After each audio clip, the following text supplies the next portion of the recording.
A internet tá assombrada. Olá, meu nome é Pedro Alcântara e hoje eu vou falar sobre um filme de terror chamado Kairo, que fala sobre coisas muito estranhas acontecendo na internet. Kairo é um filme de terror japonês de 2001 que a gente descobriu recentemente porque a gente estava vendo listas de indicações de filmes de terror legais e teve um cara falando que esse era um filme do mesmo diretor de O Chamado, e depois a gente descobriu que não tinha nada a ver. Esse filme foi dirigido pelo Kiyoshi Kurosawa, que é um cara que também já fez vários filmes de terror, tem um currículo gigante. Mas se vocês quiserem que a gente faça vídeo sobre O Chamado, é só falar porque eu assisti e gostei muito. Então deixa aí nos comentários se vocês vão querer um vídeo sobre O Chamado também. Mas voltando para Kairo. Na história de Kairo, basicamente isso daí que eu já falei na introdução do vídeo, a internet está assombrada e a história vai desenrolar a partir daí. Eu já vou me aprofundar, mas antes eu quero comentar um pouquinho sobre como era a internet na época em que o filme foi lançado, porque eu era criança nessa época e eu tive o privilégio de já ter acesso à internet nessa época, então eu lembro um pouco como era. Basicamente, a gente não tinha internet em todo lugar, não era tão fácil acessar a internet como é hoje, que a gente acessa a internet no celular e todo mundo tem um celular. Naquela época, primeiro que poucas pessoas tinham celular, não era uma coisa tão fácil assim, principalmente no Brasil. E não tinha internet no celular. E não tinha internet no celular. Celular era pra fazer ligação. E hoje a única coisa que o celular não faz é ligação. E, no máximo dos casos, o jogo da cobrinha. E isso daí já era, tipo, se você tivesse celular um pouquinho melhor. Jogo da cobrinha e jogo de carta, que eu lembro que minha mãe Tinha um poker simplificado, um negócio assim.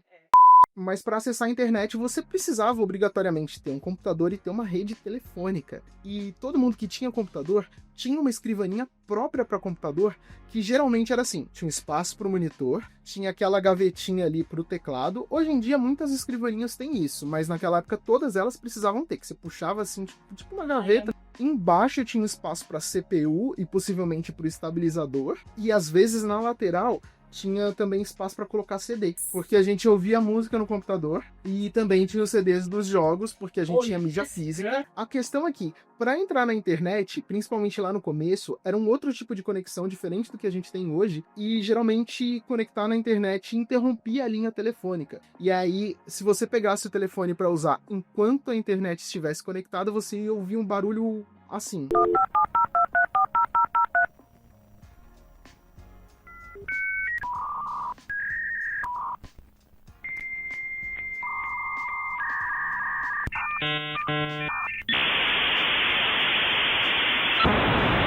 Na época eu achava meio tenebroso, mas hoje é... Esse é o ponto. Era tenebroso. Porque tudo isso que eu descrevi, como fazia para entrar na internet, tudo isso que eu descrevi é basicamente um ritual, feito num altar. Todo mundo tinha em casa um altar para cultuar a internet e conectava na internet num ritual. Só que aí o que acontecia? A internet chegou com a promessa de acesso a toda a informação do mundo, e também que você poderia se conectar mais às pessoas, e na verdade as pessoas entravam na internet e viam um monte de coisa estranha e ficavam cada vez mais isoladas. E hoje em dia é a mesma coisa. Eu jogava o jogo da Barbie, eu jogava o jogo da Dolls. A questão é que, antigamente, existiam espaços específicos para crianças na internet, que eram um pouco mais seguros, principalmente porque não tinha chat. Tinha um site que eu entrava, que eu jogava no Google, assim, todos os jogos em uma só página. Aí eu clicava no primeiro link, era uma página só, com todos os jogos. E aí você só escolhia o jogo ali pela categoria. Mas enfim, hoje em dia nem para as crianças é tão seguro assim a internet, porque qualquer ambiente que parece ser adequado para crianças, na verdade, é um ambiente que vai atrair pessoas mal intencionadas. Porque tem chat, muitas vezes de voz, né? Recentemente teve a polêmica que tiraram o chat do Roblox, e aí teve um monte de criança ali protestando. Assim, tinha criança protestando porque queria usar o chat, tinha criança que eu tenho certeza de que entrou ali só pra zoar, e com certeza, infelizmente, no meio ali tinha gente mal intencionada. Mas é isso, a internet pode ser usada para o bem ou para o mal, mas no começo, ali na época em que Kairo foi feito, ela era, acima de tudo, muito misteriosa, porque a gente ainda estava descobrindo do que ela era capaz. Então podia ser muito bom ou podia ser muito ruim, e hoje a gente sabe que é os dois. Agora, voltando pro filme Kairo, né? Do que ele se trata? Eu vou contar aqui a sinopse do filme, e na verdade eu vou falar os primeiros minutos do filme, que eu não considero que seja spoiler, porque é literalmente como a história começa, aí você vê se te interessa. O filme começa com uma cena que parece que não tem nada a ver com a história, que é o pessoal num navio. E aí você fala, será que eu tô vendo o filme certo? E aí tem um capitão ali, tem uma narração falando, foi assim que a história aconteceu, mais ou menos isso. E aí, volta a história e a gente vai entender o que aquele navio tem a ver com a história. E o filme conta duas tramas paralelas. Ela tá tentando matar um pernilongo. Tem 2, 3!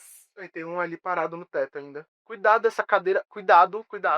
A primeira trama a qual a gente é apresentado é a de um grupo de amigos que trabalha com plantas. Eles estão sempre ali no terraço de um prédio mexendo com as plantas. Em nenhum momento é explicado ou aprofundado o que eles estão fazendo ali, mas isso não é relevante pro filme. Eu acho que essa escolha foi totalmente estética pra gente ter uma posição ali do mundo natural pro mundo digital, virtual. E aí, um membro desse grupo, ele tava mexendo com uns disquetes esquisitos. Pra quem não sabe, disquete era o que a gente usava no lugar do pendrive. E eles não estão conseguindo contato com esse amigo, então uma das personagens vai visitar esse amigo e ele tá esquisito, a casa dele tá toda escura, parece que ele não tá lá, e aí ele aparece, fala umas coisas estranhas e logo depois ele faz uma coisa muito ruim pra ele mesmo e deixa de existir. Vai jogar no Vasco, vai de camisa de saudades eternas. E a partir daí coisas muito estranhas começam a acontecer com esse grupo de amigos. E a outra trama que é apresentada é de um rapaz que acabou de se conectar na internet pela primeira vez e a gente precisava de um CD, né, às vezes, para instalar ali o navegador, o provedor de internet. Então ele tá ali com CDs, né, que às vezes vêm em revista. Ele vai conectar a internet, ele lê ali o manual, tá tentando entender e acontece uma coisa muito estranha. Ele abre uma transmissão de uma pessoa sozinha, né, no quarto. Enfim, é uma transmissão muito esquisita. E aí ele clica ali numa opção e conforme ele vai clicando, ele vai trocando a transmissão e cada hora é uma coisa mais estranha que a outra. Mais ou menos como quando a gente entra em algum site de vídeo ou de live que não tem muita moderação, que qualquer coisa absurda pode acontecer. É uma experiência esquisita que eu não recomendo pra ninguém, então evitem procurar coisas estranhas e não confiáveis na internet, senão você pode acabar igual o personagem desse filme. E a partir daí essas histórias vão se desenrolando. Uma coisa que me agradou particularmente na fotografia do filme foi que em vários momentos, né, eles têm uns enquadramentos ali, um posicionamento, um jogo de câmera que faz com que os personagens pareçam isolados uns dos outros. Sempre que eles estão ali posicionados, tem ali atrás tem alguma coisa, ou em primeiro plano tem uma grade, ou algum contorno batente de uma porta, que parece que os personagens estão separados na tela, porque isso tem a ver um pouco com a mensagem de que as pessoas podem acabar mergulhando demais no virtual e acabar se isolando. Nossa, parece uma mensagem que é muito genérica, mas, sinceramente, tem tudo a ver com a forma como a gente... 2000 não era genérico. Não era genérico. E eu não acho que hoje seja genérico. Eu acho que ainda faz sentido. Tem muita gente que dá uma pirada na internet, é que a gente... Eu espero que as pessoas que estão vendo esse vídeo sejam normais, mas a gente todo dia vê notícia de gente fazendo coisa esquisita na internet. Esses bagulho de Discord, das pessoinhas com mente fraca que faz umas besteiras. Que a gente que entrou na internet pra fazer amizade acabou fazendo coisa muito bizarra. Às vezes uma pessoa faz alguma coisa que você não gosta e aí começa um linchamento virtual. E às vezes um erro bobinho, um equívoco, ou até alguma coisa que nem foi um erro, recebe o mesmo peso de alguma coisa muito absurda. Então o pessoal na internet começa a atacar pessoas comuns com a mesma força, a mesma intensidade que elas atacam pessoas que fizeram coisas muito absurdas, e não necessariamente são pessoas famosas ou pessoas que vão ter uma rede de apoio. Isso faz muito mal para as pessoas. Então a internet em si é um terror. As pessoas esquecem que não existe o mocinho, não existe o vilão. Todo mundo é capaz de fazer o bem e fazer o mal. Que todo mundo está fadado a acertar e a errar. Sobre a trilha sonora do filme, eu vi gente achando esquisito, mas na verdade eu achei esquisito bom. Primeiro, né, a trilha sonora, né, as músicas, tem um canto feminino muito cabuloso. É um recurso simples, mas é simples e funciona muito bem, remete a terror mesmo, dá um arrepio, arrepiei aqui só de lembrar. E também a questão dos efeitos sonoros. Tem um negócio que me chamou muita atenção no filme, que é o seguinte: tem o som ambiente, né, de tudo, né? Tem o barulho da rua, tem o barulho da nossa respiração, tem o barulho de ar-condicionado, Sons do carro. barulho de tudo. E nos filmes, isso tudo é muito bem calculado, né? Aquelas coisas não estão ali à toa, né? Elas estão ali para compor o que tá rolando. Muitas vezes o filme, a cena é gravada ali no silêncio, só é gravado o diálogo, e eles acrescentam depois esses sons do ambiente, justamente para compor aquele cenário na questão do áudio. E nesse filme tem vários momentos em que você tá ouvindo claramente o som ambiente, e isso é totalmente interrompido de um jeito que causa uma angústia. Não sei você, mas quando eu tava assistindo e cortava assim, tipo, eles estavam ali na universidade, em alguma cena, e aí eles viam alguma coisa esquisita e cortava o som ambiente, eu prendia a respiração. Eu sabia, nossa, vai aparecer alguma coisa esquisita.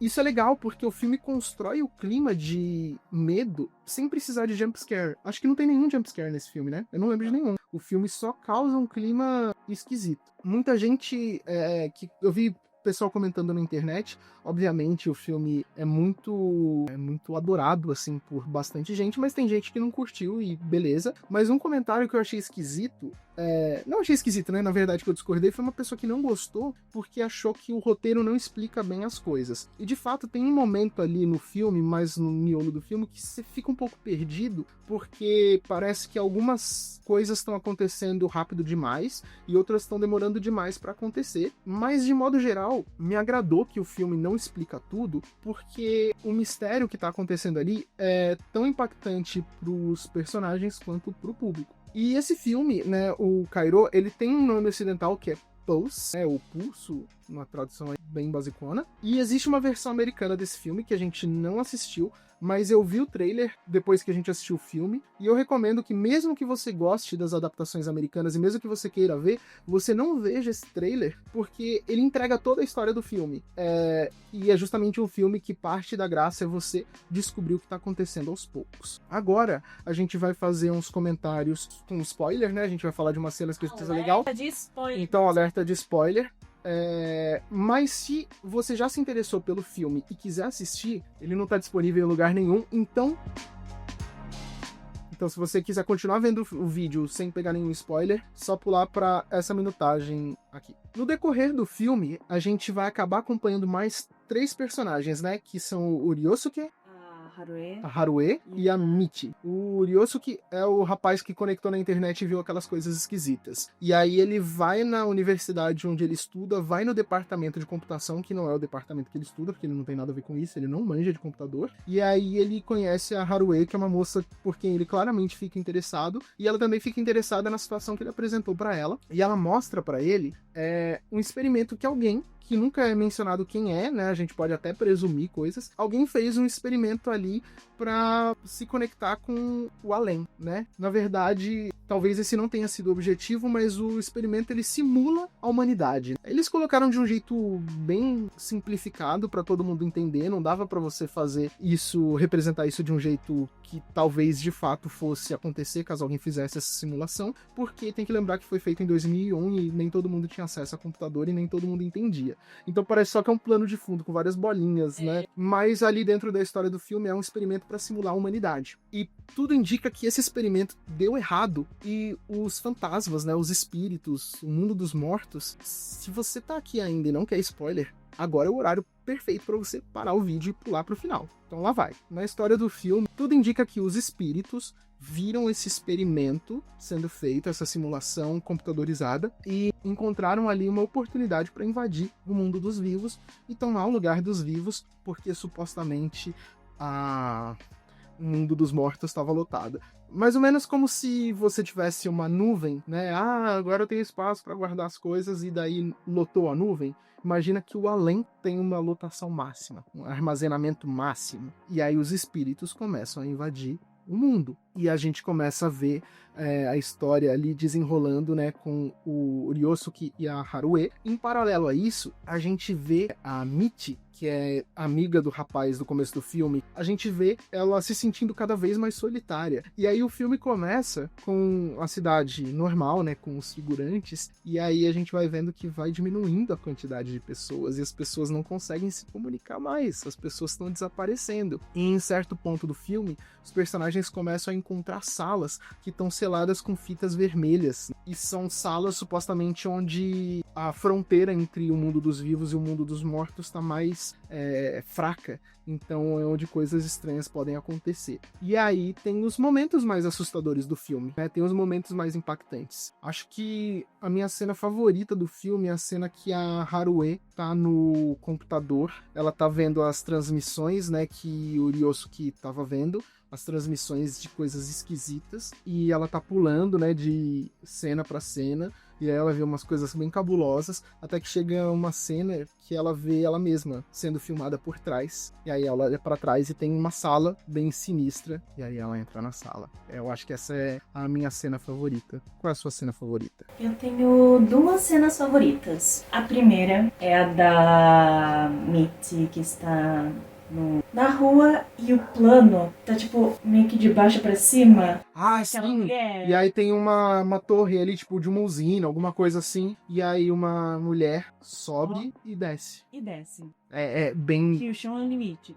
É muito sinistro. O mérito desse filme é que ele deve ter sido muito fácil de fazer. Porque todas as coisas ali, tirando essa cena que a gente falou da moça da torre, que deve ter exigido ali uma edição, algum efeito na pós ali, alguma coisa pra fazer acontecer, é tudo muito simples. E é muito legal. É muito legal. Esse filme se tornou um dos meus filmes favoritos, né? Porque ele é muito legal. E agora a gente volta. Se você clicou ali na minutagem certa, você tá voltando aqui, não vai ter mais spoiler agora, vai ter só uma reflexão minha, que é o seguinte: como a gente falou mais cedo sobre como funcionam as coisas na internet, tem muita coisa ruim na internet, o que é lamentável. Primeiro, porque é muito triste que coisas ruins aconteçam no mundo. Segundo, porque a internet é uma ferramenta muito legal, muito rica e muito poderosa, e é horrível que ela seja usada para coisas nefastas, né? Então, a gente vê pessoas usando a internet para combinar coisas absurdas, pessoas usando a internet para atacar outras, como a gente estava comentando, as pessoas usam a internet para manifestar